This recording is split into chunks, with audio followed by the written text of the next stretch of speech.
Hi, everybody, and welcome to my weekly boxing commentary, which is Al Bernstein Unplugged, part of our video family that we call Al Bernstein Unplugged, which includes my podcast and TV show.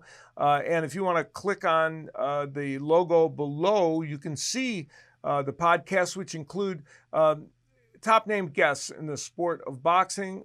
This coming week, we've got Jaron Boots Ennis, the young welterweight sensation, on.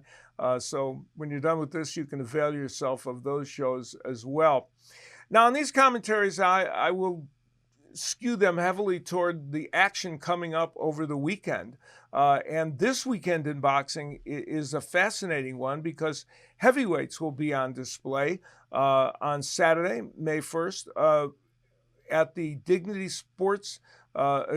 Health Arena, the sports park there in Carson, California, outdoor venue where Andy Ruiz and Chris Arreola will be battling it out on a pay-per-view event.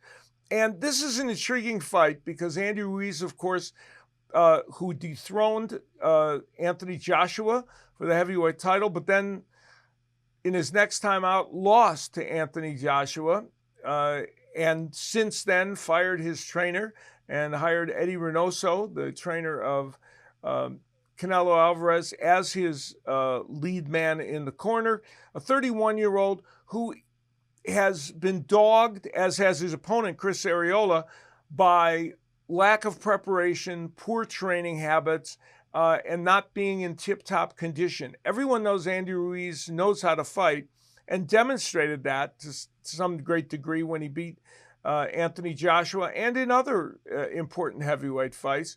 The question is, can he be mentally and physically focused for his future fights? That's where Reynoso comes into the equation, and they think they have him fit and ready to face Chris Arreola. Now, Arreola is kind of like the mirror image of Andy Ruiz. He's now a 40-year-old, but he's suffered from poor preparation and poor training habits, and that has dogged him his whole career. Now, in his last two fights, he's been working with Joe Goossen, famed trainer,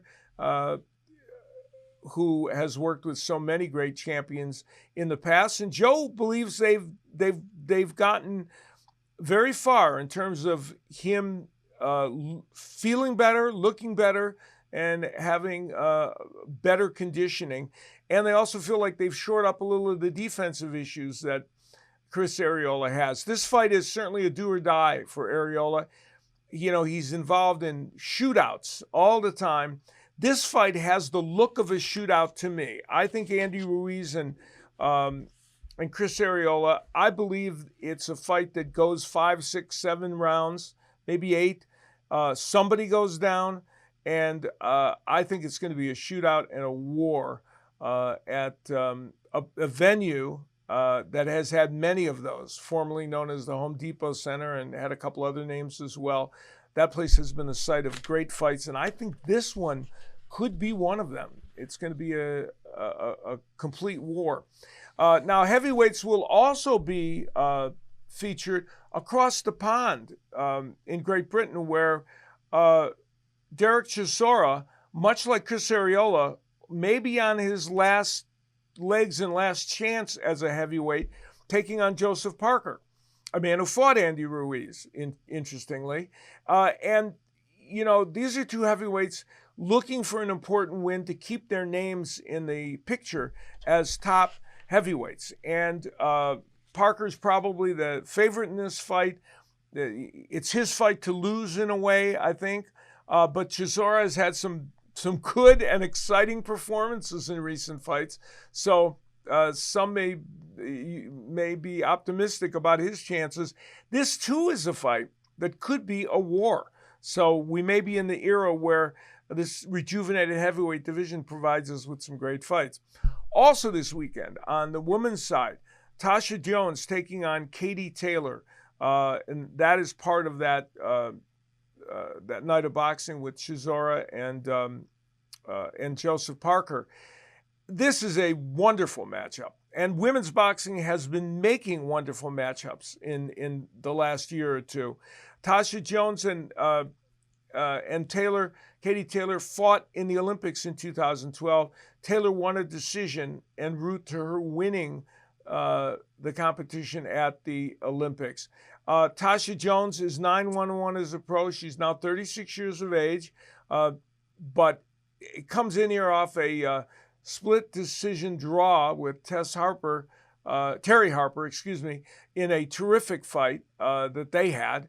And Katie Taylor, who had a big win over Miriam Gonzalez in her last fight, she, of course, thought of as one of the best pound-for-pound women, if not the best, in the sport today. This is a really good matchup. And this is where you give credit to champions for facing good competition. And Katie Taylor is doing exactly that in facing Tasha Jones. So I think that fight is going to be a fascinating one. And I think it adds to a weekend in boxing that could be very special. We'll see you next time on Al Bernstein Unplugged.